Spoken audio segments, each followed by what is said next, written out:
Welcome to The Lock Shop with Nielsen and Hustler, powered by Coolbet Canada.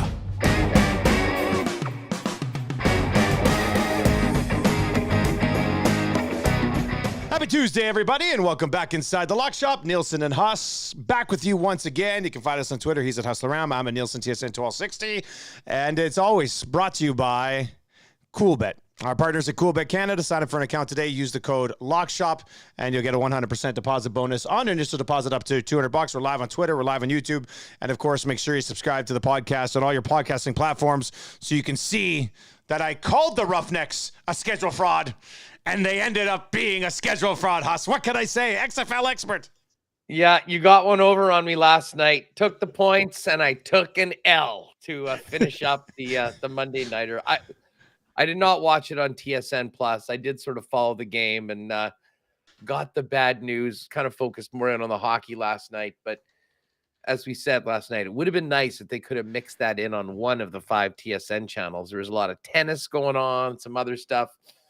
But we'll get back on the horse for XFL next week. Right now, though, we got to get ready for a big night in the National Hockey League. But baseball season, can you believe it? Opening day is coming up 2 days away. We got to get those futures in before they get off with number 1 of 162. And we've got a bunch of MLB futures for you on this episode. We're going to get the puck picks tonight. We're going to dive into that right away. It's funny because I totally forgot about the XFL Monday Nighter. I was watching the Oilers game. I was doing work. And I totally forgot about this morning. So partway through my show today, I can't remember what we were talking about, but I started plugging the Lock Shop. I was just like, oh, Huss and I on the Lock Shop tonight. I said, and then I was like, wait a second. I said, what was the final result from the Monday Nighter? So I listened to Eric read me the score on the air this morning. I didn't know. And he started with Houston actually scored some points, right? So he's like, Houston, 24, 27 points. I was like, oh, no. But the defenders get it done, buddy. They get it done. So. Last of the league. This could be foreshadowing the return of the XFL championship game. I was going to say, is this a championship preview? I think it is. They've clearly been the two teams. I think the Battlehawks in St. Louis, will be in the mix. I think Seattle will be in the mix. But so far, it's been those two teams, Houston and DC. Heck of a game last night. Got the points. Hope you took the over. And we'll get back in for the XFL coming up heading into the weekend. But busy night in the National Hockey League tonight. Busy night. Kind of going through everything for our daily pick for Coolbet Canada. And here we go on my end of these things. You got Boston taking on the Nashville Predators at home. Allmark's back in net. And I think the clock is sort of struck midnight for the Predators. With their losses on the weekend, they now do not control their own destiny. At a time, they were 5 back, but had 3 games in hand. That's now just 2 games in hand. And this is part of that really, really tough schedule that we knew Nashville was going into. Listen, the Boston Bruins just continue to get it done. I watched most of that game against Carolina on Sunday afternoon. And they are just so absolutely relentless and good, literally at every aspect of the game right now. And I think they're going to continue to play hard, trying to get ready for a long playoff run. And I think this is sort of the end of the road for the Nashville Predators. We saw them give up, 7 in that game on the weekend to the Seattle Kraken. Listen, UC Saros is a hell of a goaltender, but I think he's going to have his hands full tonight. So I'm going to take the Bruins on the puck line at -122. to win by 2. Another really interesting game, and I'm going to probably jump on this one for our daily pick for Coolbet today, is this Vancouver-St. Louis game. This one's a straight-up pick 'em, -109 on either side. And very quietly, if you haven't been paying attention, Rick Tocchet has done a hell of a job in getting the Vancouver Canucks to look like a legitimate NHL outfit, as opposed to the one that was, really in the skids for the majority of the season so far. They won 5 of their last 6, 8 of their last 10 right now, and I think are really building some momentum. Now, I'm sure it's driving Canuck fans crazy that they're going on this run right now, considering what it's doing to their lottery odds. But Rick Tocchet's there to win hockey games right now, and he's looking to build a team that can sort of build off this going into next season. Binnington's back in net. He's obviously had a star-crossed season, the recent suspension. He can get so off his game. And the Blues did just give up 7 to the Kings on Sunday. So I'm riding with the Canucks in this one. I like the value at -109. Straight up pick 'em. Vancouver on the road against St. Louis. And my final game, this is a total of 7. We're going to get it down to 6.5 for this one. Edmonton and Vegas over 6.5 goals. We know the Edmonton Oilers can score them with the best of them and can let them in with the best of them as well. I think there'll be lots of red lights in this one. I don't even mind the even money, or I think it might actually be plus money on the +7. But considering I was going to put it into a parlay, wanted to take it to 6.5. So that was -149 if you're betting it separately. Putting those three together, just south of 5-1, +483 on a 3-gamer with a puck line, a money line, and a total all wrapped up together. I'm at almost a 6-1 here. If you want to parlay my 3 plays, all 3 of them very playable on their own. Huss, I know you're kind of off the Jets right now for the lock shop, but I'm on Winnipeg in regulation tonight, -116. Am I a fool, or do you think this is not a bad play here? I mean, they're playing the Sharks tonight, right? Come on. Yeah, listen, they didn't really have it against the LA Kings, and that was scary for Jet fans if that's a potential first-round playoff matchup. But against the crappy teams, the Jets have been doing what they've needed to do. They beat the Ducks last week. They beat the Coyotes last week. It hasn't been pretty, but they are finding a way. And to be honest, I expect them to be much better against San Jose than they were Saturday afternoon in LA. So, listen, they got to get this win. Dennis Bernstein came on the show the other day and said, well, this isn't a must win, but it's a can't lose. And it's a can't lose game for the Winnipeg Jets tonight. They got to get it done. And they sort of owe San Jose one from a couple weeks back in Winnipeg, where San Jose tied it up with 10 seconds left and ended up winning in the extra frame. So I'm looking for a big game from the Jets to finish up this road trip. They'll come back, have a couple days off before hosting Detroit on Friday night. But with Calgary's schedule in these final remaining 8 games, the games against the bottom feeders, the Winnipeg Jets just have to have. So while I'm not betting it, I maintain to Jet fans, I will keep them on the suspended list till the end of the year so as to not mush them. I don't mind the pick, and the Jets should absolutely win this game. And at -116 in reg, not a bad number at all. Here's another game that's a huge game of both of our markets tonight, even though our teams aren't playing in it, and that'd be the Los Angeles Kings and the Calgary Flames. And I'm going to take the Kings with the value here. Money line play at +104. The Kings have been near unbeatable for over a month. Their last regulation loss was in February to the New York Rangers. We're almost through March. Like, they've been outstanding. Markstrom has been confirmed to start for Calgary tonight. That just makes me feel better about this. And I know this is a huge game for the Calgary Flames, but this is a huge game for the Kings as well. I mean, if the Oilers were to beat the Golden Knights tonight and the Kings win, they're tied with the Golden Knights for top spot in the Pacific and would be able to avoid the Edmonton Oilers. I think both the Kings and Golden Knights have to be thinking about that. So Los Angeles made great deadline additions.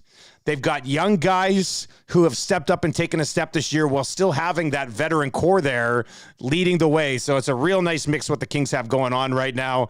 I know Calgary might be a little bit more desperate than the Kings here, but Los Angeles is up here.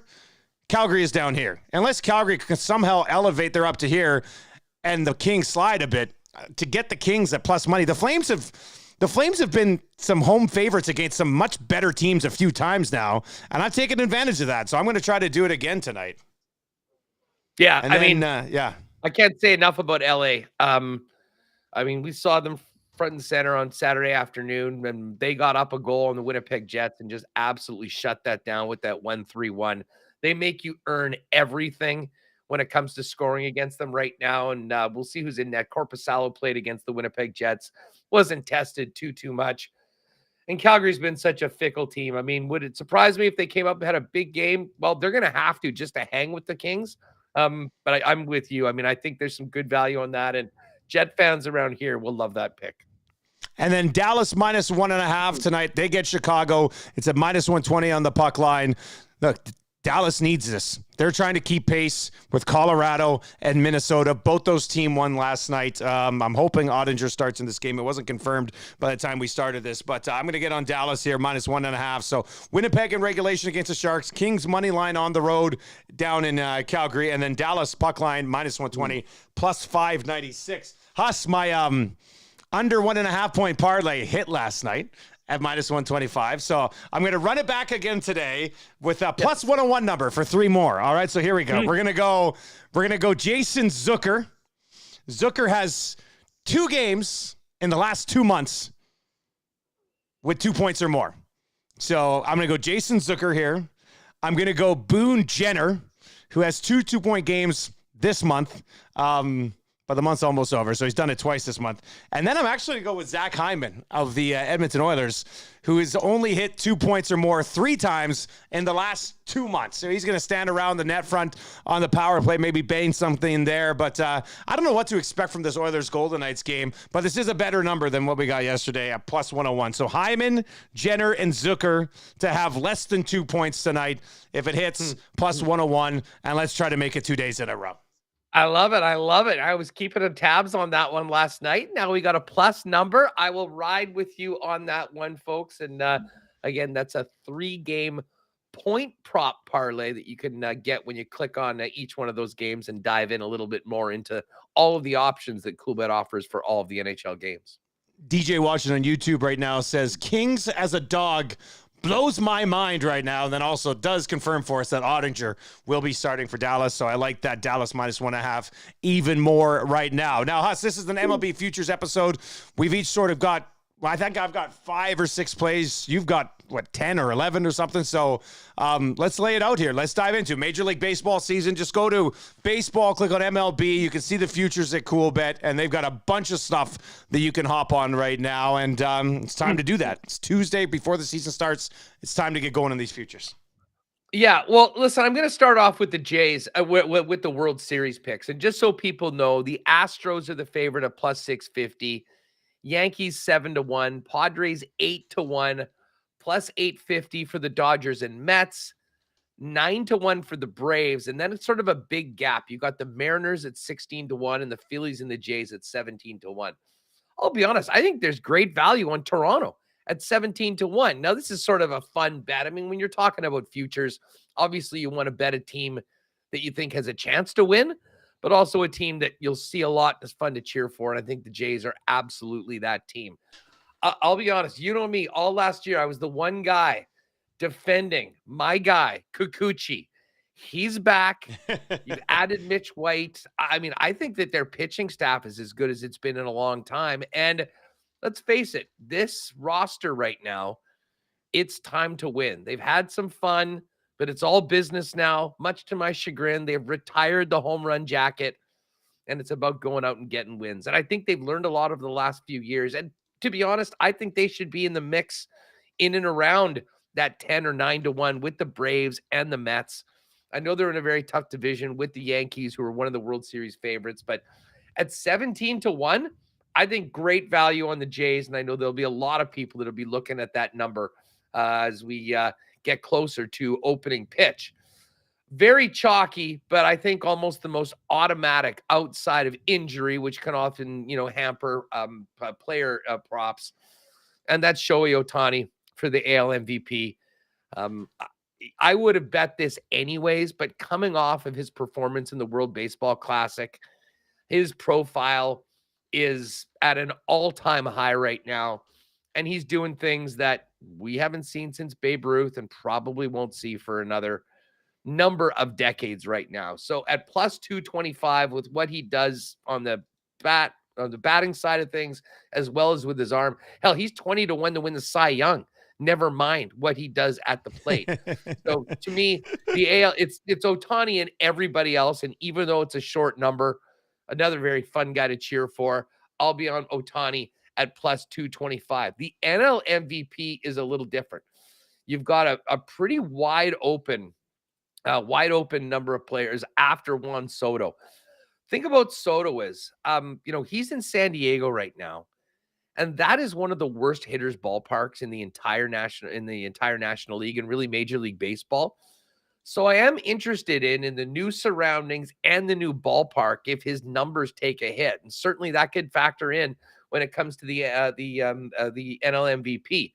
This next group, Mookie Betts, Trey Turner, and Ronald Acuna Jr. is there at 10-1, Tatis at 11, and then Goldschmidt, Manny Machado, and Nolan Arenado at 12-1, and the Canadian Freddie Freeman at 14-1.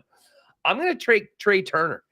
Turner signed that monster deal with the Phillies. He'll have great help around him in the lineup with the likes of Bryce Harper.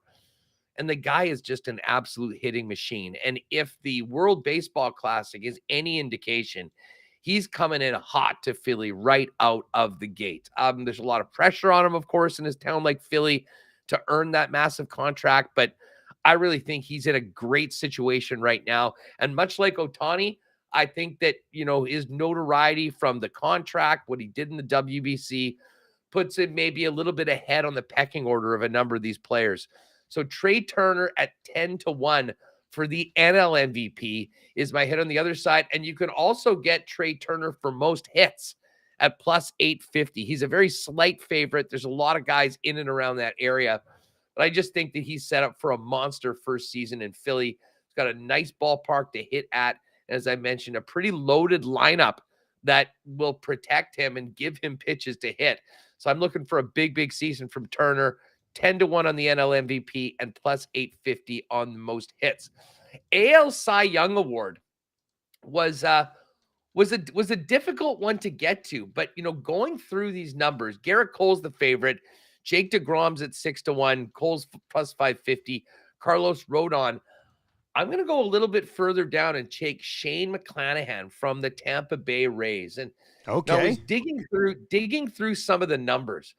His season last year was phenomenal. I mean, he was 12-8, which, the wins and losses is sometimes, it's an easy thing to look at right off the bat, but you got to dig into these numbers a little bit more. A 2.54 ERA in 166 innings and a whip of 0.926. He is 26 years old right now at the peak, I think, of his athletic abilities. And I think he builds off that season. Now, the one thing that did worry me, and maybe he should be a lower number, you do wonder about the innings in Tampa and the way that Tampa has notoriously used their pitchers. Yeah, that's true. Good point. Openers. But the fact of the matter is, he got to 166 innings last year. As long as he stays healthy, I think he is the horse for this team. And I think there's some good value on him, much like Alcantara won from Miami last year. I think that there'll be some eyes on McClanahan, and I think he's a real good bet at 10-1 to win the AL Cy Young. I've got a couple win totals. Obviously, I think the Jays have a real good chance to make some serious noise in the playoffs. We're going to back them at 17-1 to win the World Series. I love their over 92.5. I think they get 93 all day. I think they're more pushing 100 wins, to be honest with you. Certainly in and around 95. So the Jays total over 92.5. And the other one that I like is the Twins. And I've got a couple bets on the Twins. Twins win total is 82.5. So essentially, if they can be one game better than 500, you're taking the win. And when you look at their team right now, their rotation's got a big boost by Pablo Lopez coming in and the return of Kenta Maeda. And then you've got Michael Taylor now patrolling center field, which has allowed them to move Byron Buxton to the DH. Obviously, Buxton will play elsewhere. And then maybe the biggest guy in the mix for the Twins is Carlos Correa. And Correa had that crazy offseason where he was signing on the West Coast. Then he was signing with the Mets. Well, he ended up with the Twins on a 6-year deal, but there are some big incentives on his contract after that roller coaster of free agency. So the structure of his contract, I think he'll have some extra motivation to continue rocking at the plate and put up some MVP numbers. And I think that really helps the Twins. So you got the Twins at over 82. The Cleveland Guardians are the favorite in the AL East. I wouldn't be surprised if the Twins win that division, but we'll go with the Twins to make the playoffs at plus 132 on the other Twin prop. And I guess this ties in with the Jays, but also the strength of the AL East. one other interesting bet. You can bet the winning division for the World Series. The AL East is I like second at that. plus 310. And listen, we've got the Jays in there, but that also gives you the New York Yankees. And never count out the Tampa Bay Rays. You may have no idea who's in their lineup on a given night, but they're going to win games. They'll be there at the end, and they'll be a tough outcome playoff time. So plus 310 for the AL East to be the winning division when it comes to the World Series. Another fun little prop that you can jump on at CoolBet that I will have a little piece of as we get into opening day on Thursday. Very exciting. Lots to kind of lay out here. I'm going to start with the team totals, and then I'll kind of work my way back. I am on the Rays over 88.5. That's their number at right now. I'm with you on the Jays, too. That's another one of my plays here, over 92.5. I'll get to the Jays in a second, but I'm on the Rays. The Rays last year, they kind of fell off, and they dealt with significant injuries last year as well. If the Rays stay healthy, if they can stay healthy, I know they're already slightly banged up, but if the Rays can stay healthy this year, they're going to cruise over their 88.5 because they had 86 last year in a year they dealt with injuries and completely fell off. So I'm on the Rays over 88.5. I'm going to get on that Jays over 92.5. What did we have last year? Didn't we get it bumped up to a 100-win season?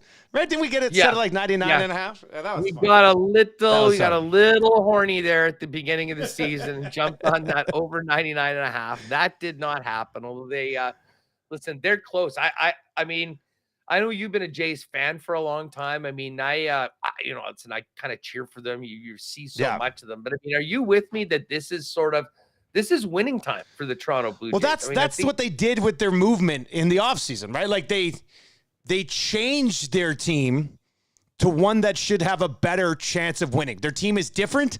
I think it's better, and I think it helps the core pieces that they constructed their team better around their core guys. Is the way I view it, which is why I really like the over 92.5. Maybe I'm wrong on this. Maybe the rotation doesn't live up to it, but I think they're better. I think they improved the pen. I think they improved the rotation. I like what they did with the lineup. The defense, listen, with Varsho coming in and Kiermaier, this is a team that defensively is going to be a lot better. And that is, listen, their defensive outfield last year was the weakness of that team. Right. And it was a disaster. It was a disaster. And now, I mean, and listen, it gives you the opportunity to give George Springer a few more nights off out of the field. I mean, playing DH right now.